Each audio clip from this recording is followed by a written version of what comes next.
কায়েমের স্বার্থে যেন পুলিশ দলদাসে পরিণত না হয় সেই বিষয়ে সতর্ক থাকার নির্দেশ দিয়েছেন স্বরাষ্ট্র উপদেষ্টা লেফটেন্যান্ট জেনারেল অবসরপ্রাপ্ত মোহাম্মদ জাহাঙ্গীর আলম চৌধুরী। সকালে রাজশাহীর সারদায় বাংলাদেশ পুলিশ একাডেমিতে সহকারী পুলিশ সুপারের প্রশিক্ষণ সমাপনী কুচকাওয়াজ অনুষ্ঠানে এই নির্দেশ দেন তিনি। নবীন পুলিশ কর্মকর্তাদের পেশাদারিত্ব, আন্তরিকতা, নিষ্ঠা ও দায়িত্বশীলতার সঙ্গে কর্তব্য পালনের আহ্বান জানান। একই সঙ্গে সামাজিক যোগাযোগ মাধ্যম ব্যবহারে সবাইকে সতর্ক থাকার নির্দেশ দিয়েছেন স্বরাষ্ট্র উপদেষ্টা। সমাপনী কুচকাওয়াজে ৩৮তম বিসিএস পুলিশ ব্যাচের ৩ জন ও ৪০তম বিসিএস পুলিশ ব্যাচের ৫৭ জন প্রশিক্ষণার্থী অংশগ্রহণ করেন।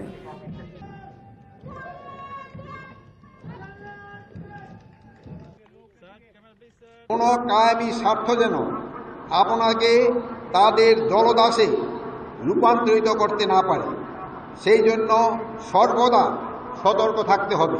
সরকারি কর্মকর্তা হিসাবে আপনাদের কাছে বিভিন্ন গুরুত্বপূর্ণ ও সংবেদনশীল তথ্য থাকবে। এসব তথ্য শেয়ার করার ক্ষেত্রে সতর্ক থাকুন এবং নিশ্চিত করুন যেন কোনো গোপন বা সংবেদনশীল তথ্য যেন জনসমক্ষে না আসে।